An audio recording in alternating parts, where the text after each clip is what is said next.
नमस्कार। सुनो कहानी श्रृंखला के अंतर्गत प्रस्तुत है कहानी रंगीले बाबू, जिसके लेखक हैं मुंशी प्रेमचंद जी। बाबू रसिक लाल को मैं उस वक्त से जानता हूँ जब वे लॉ कॉलेज में पढ़ते थे। मेरे सामने ही वे वकील हुए और आनन फानन चमके। देखते देखते बंगला बन गया, जमीन खरीद ली और शहर के रईसों में शुमार होने लगे। लेकिन मुझे न जाने क्यों उनके रंग ढंग कुछ जचते न थे। मैं यह नहीं देख सकता कि कोई भला आदमी खामख्वा टेढ़ी टोपी लगाकर निकले या सुरमा लगाकर, मांग निकालकर, मुंह को पान से फुलाकर, गले में मोतिया या बेले के गजरे डाले, तंजेब का चुन्नटदार कुर्ता और महीन धोती पहने बाजार में कोठों की ताक झांक करता ठट्ठे मारता निकले। मुझे उससे चिढ़ हो जाती है। वह मेरे पास म्यूनिसिपल मेंबरी के लिए वोट मांगने आए तो कभी न दूं। उससे याराना निभाना तो दूर की बात है। भले आदमी जरा गंभीर, जरा सादगी पसंद देखना चाहता हूँ। अगर मुझे किसी मुकदमे में वकील करना पड़े तो मैं ऐसे आदमी को कभी ना करूं, चाहे वह रास बिहारी घोष ही का सा कानूनदा क्यों ना हो। रसिक लाल इसी तरह के रंगीले आदमी हैं।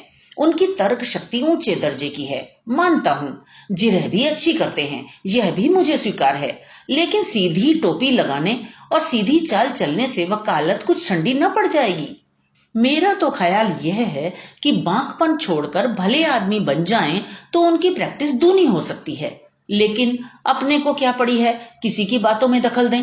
जब कभी सामना हो जाता है तो मैं दूसरी ओर ताकने लगता हूँ या किसी गली में हो रहता हूँ। मैं सड़क पर उनसे बातें करना मुनासिब नहीं समझता। क्या हुआ, वह नामी वकील हैं और मैं बेचारा स्कूल मास्टर हूँ। मुझे उनसे किसी तरह का द्वेष नहीं। उन्होंने मेरा क्या बिगाड़ा है जो मैं उनसे जलूं। मेरी तो वे बड़ी इज्जत और खातिर करते हैं। अपनी लड़की की शादी में मैं उनसे दरियां और दूसरा सामान मांगने गया था। उन्होंने 2 ठेले भर दरियां, कालीने, जाजिम, चेकियां, मसनदें भेज दी। नहीं, मुझे उनसे जरा भी द्वेष नहीं। बहुत दिनों के परिचय के नाते मुझे उनसे स्नेह है।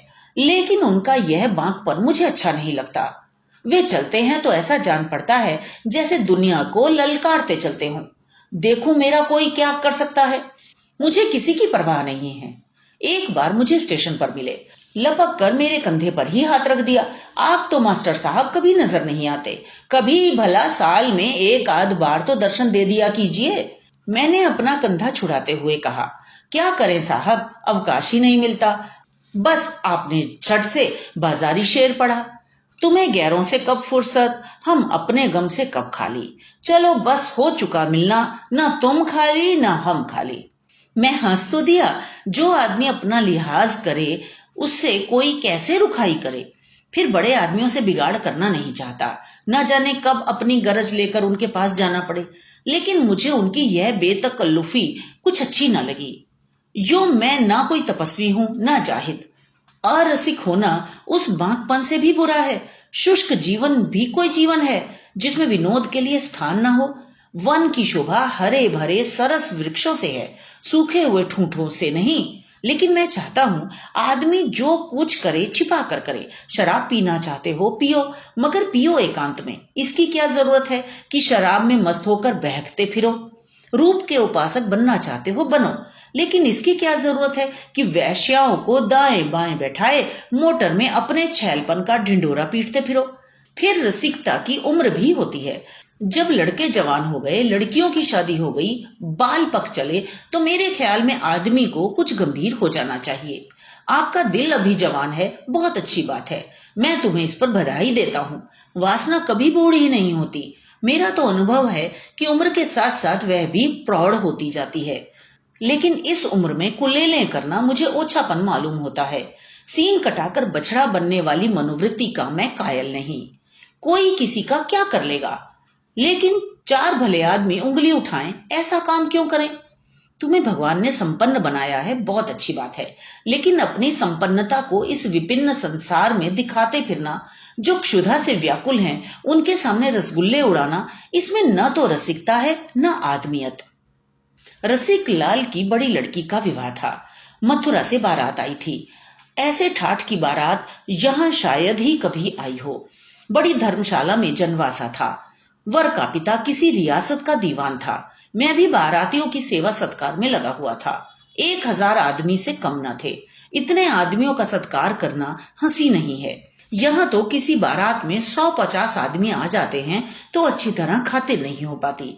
फिर बारातियों के मिजाज का क्या कहना, सभी तानाशाह बन जाते हैं। कोई चमेली का तेल मांगता है, कोई आंवले का, कोई केश रंजना, कोई शराब मांगता है, कोई अफीम। साबुन चाहिए, इत्र चाहिए। 1000 आदमियों के खाने का प्रबंध करना कितना कठिन है। मैं समझता हूँ 20-25 हजार के वारे न्यारे हुए होंगे, लेकिन रसिक लाल के माथे पर शिकन न आई। वही बागपन था, वही विनोद, वही बेफिक्री, न झुंझलाना न बिगड़ना। बारातियों की ओर से ऐसी ऐसी बेहुदा फरमाइशें होती थी कि हमें गुस्सा आ जाता था। पाव आध पाव भांग बहुत है, यह पंसेरी भर भांग लेकर क्या उनकी धुनी देंगे। जब सिनेमा के 1 से अव्वल दर्जे के टिकटों की फरमाइश हुई तो मुझसे न रहा गया।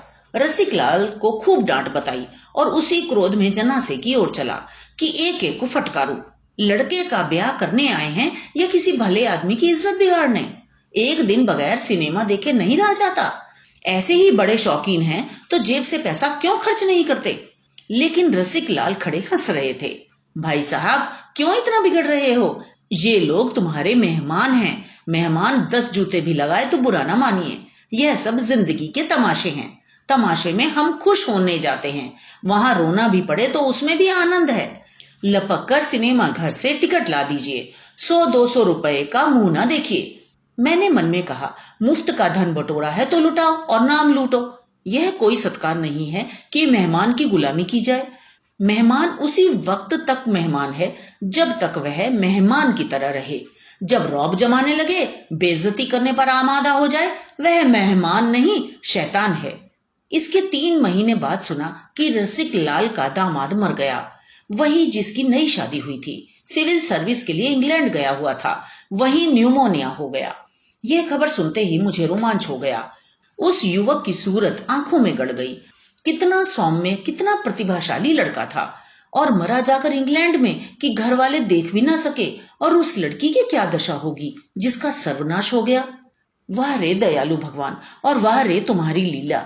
प्राणियों की होली बनाकर उसकी सूरत देखते ही मन की कुछ ऐसी दशा हुई कि चिंगाड़ मारकर रो पड़ा।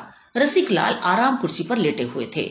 उठकर मुझे गले लगा लिया और उसी स्थिर, अविचलित, निर्द्वंद्व भाव से बोले, वाह मास्टर साहब, आपने तो बालकों को भी मात कर दिया। जिनकी मिठाई कोई छीन कर खा जाए तो रोने लगते हैं। बालक तो इसलिए रोता है कि उसके बदले में दूसरी मिठाई मिल जाए। आप तो ऐसी चीज के लिए रो रहे हैं जो किसी तरह मिल ही नहीं सकती।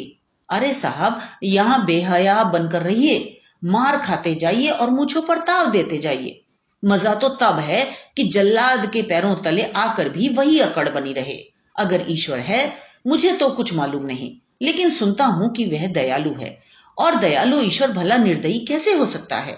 वह किसे मारता है, किसे जिलाता है, हमसे मतलब नहीं।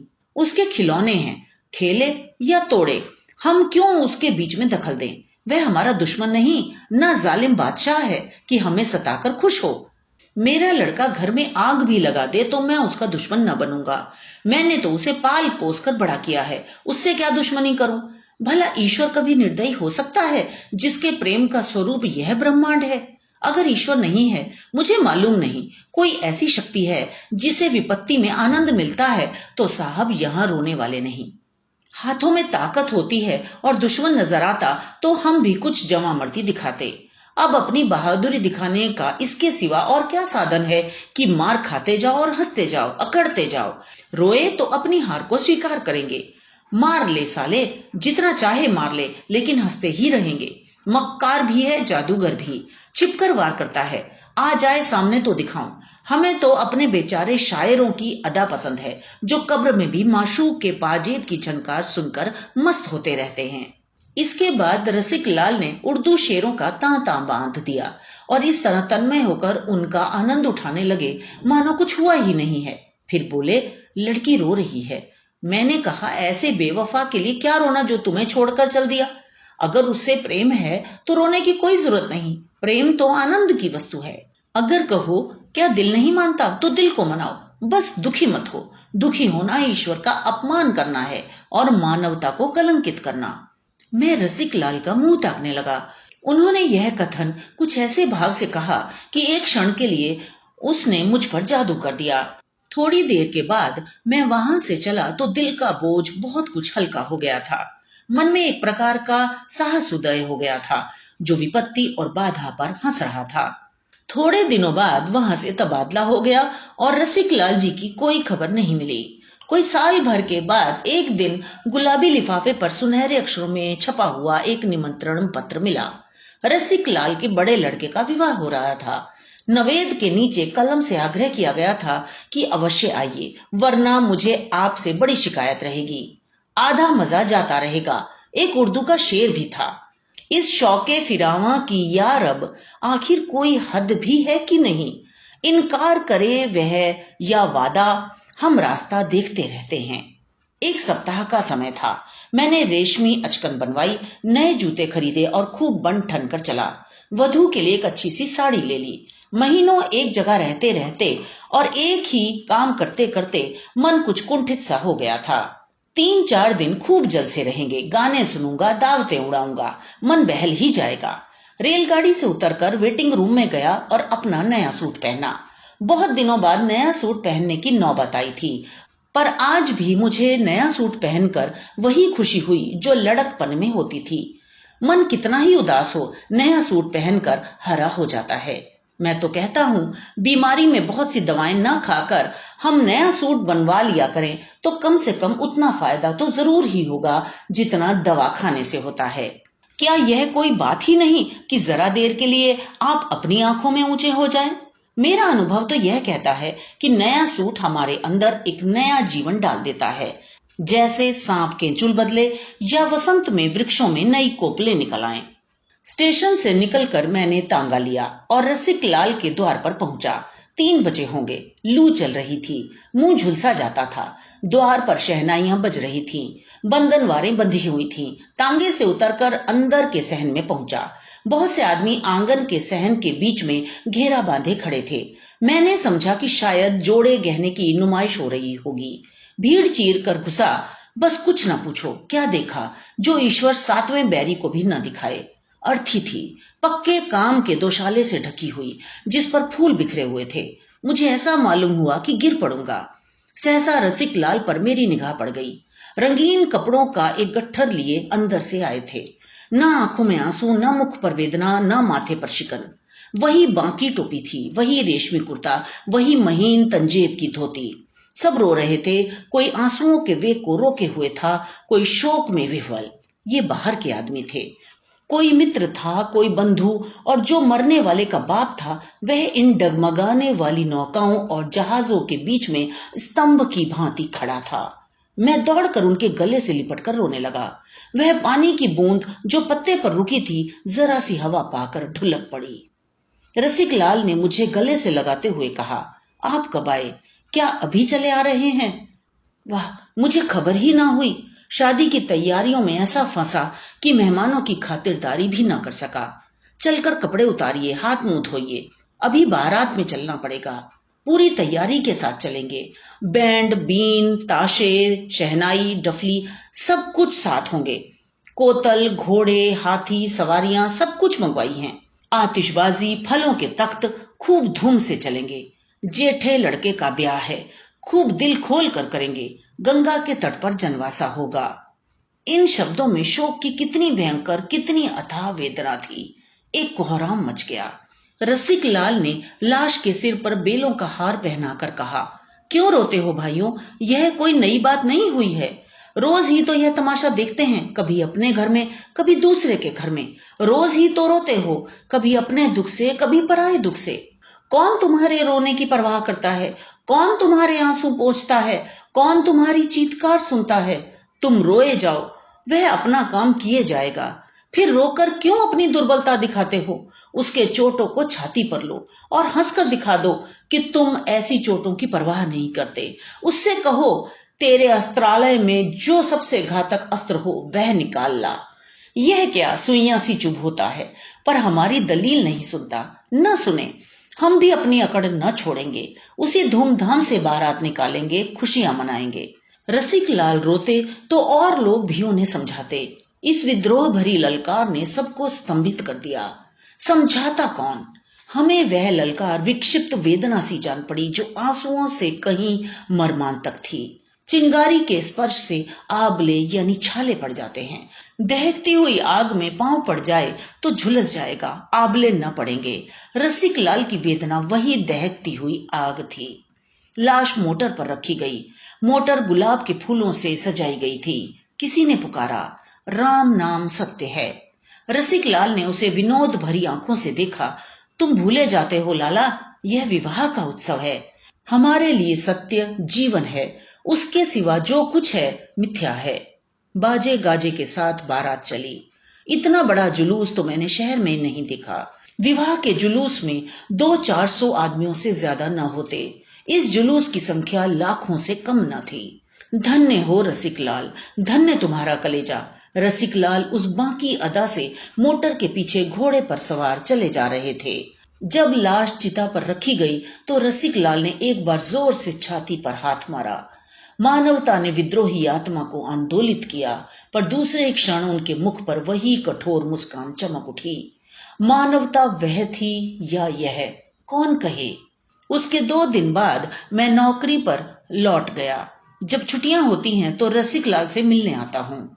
उन्होंने उस विद्रोह का एक अंश मुझे भी दे दिया है।